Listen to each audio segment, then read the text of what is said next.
Bonjour amis lecteurs, joueurs, lectrices, joueuses. Aujourd'hui on va chez Macaca Édition pour faire un petit feuilletage du 3e tome d'une série de livres-jeux, la BD dont tu es le petit héros. Ce dernier tome qui vient de sortir s'appelle Kali et Cascou, la petite fille avec son chat, qui sera aussi accompagnée de feuilles et de fleurs. C'est une BD jeu avec au scénario Jarvin, qui a notamment fait chez Macaca Édition aussi Space Unit, un de mes coups de cœur, et aux illustrations Otami, qu'on a pu découvrir aussi notamment chez Macaca avec Magica Tenebrae. Moi j'ai bien reconnu ces personnages genre chevalier du zodiaque avec des armures brillantes. C'est parti pour le feuilletage. À l'intérieur, sur la partie cartonnée, on va apprendre comment jouer, le mode de fonctionnement des onglets de couleurs qui sont sur la droite du livre.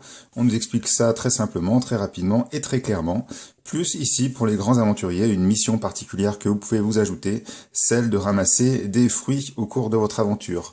Vous allez aussi pouvoir ramasser quelques artefacts qui sont listés ici. Et enfin, de l'autre côté, on a le plan de la mission, donc vous partez de cette tour que vous allez vous libérer, traverser le château perdu pour sortir sur la forêt sans retour. Donc comment ça marche? Après une courte introduction qui nous explique que la princesse est enfermée dans une tour et elle décide de se libérer toute seule, on va avoir des petits icônes qui vont être représentés et qui vont nous indiquer où l'on doit se rendre. Par exemple ici on a une lune de couleur rose qui nous indique aussi le chiffre 01. Donc on prend l'onglet rose, on le tourne et on va lire la bulle qui est en 01. De la même manière, on voit qu'ici elle arrive avec son chaton devant l'immense château. Est-ce qu'elle va aller à gauche ou à droite? À gauche c'est en 09, lune, et à droite c'est avec cette espèce de symbole en 34. Si on décide d'aller en 09, de la même manière, on met le doigt sur l'onglet, on tourne, et on va aller lire ce qui se passe en 09, des souterrains. Ne traînons pas les amis. La petite fille arrive devant une possibilité. Encore deux choix s'offrent à elle. Est-ce que vous allez vouloir aller en 37 ou en 13 suivre les symboles de couleur? Pour les enfants, c'est très pratique. Et vous allez naviguer ainsi, comme ça, dans l'aventure et avancer pour essayer de vous libérer de votre emprisonnement dans ce fameux château perdu pour retrouver la forêt sans retour. Voilà le principe général du livre, sachant qu'il y a aussi certaines bulles que vous allez rencontrer pour communiquer avec des personnages.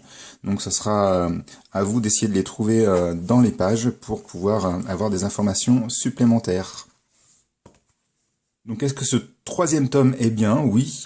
Moi j'adore les illustrations, l'aventure nous propose plein de chemins différents, donc on peut aller dans plein d'endroits et on a beaucoup envie de rejouer une partie pour trouver d'autres choses, pour faire mieux.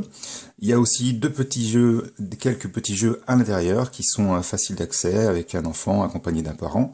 Je rappelle que c'est indiqué de 3 à 7 ans et que donc la lecture peut être faite avec un parent, mais ce qui est appréciable c'est qu'il y a beaucoup de dessins qui sont sans bulles, donc un enfant jeune lecteur va pouvoir facilement avoir envie de prendre le livre et de voyager de lui-même, puisqu'il y aura peu de choses à lire et que l'iconographie est claire. Voilà.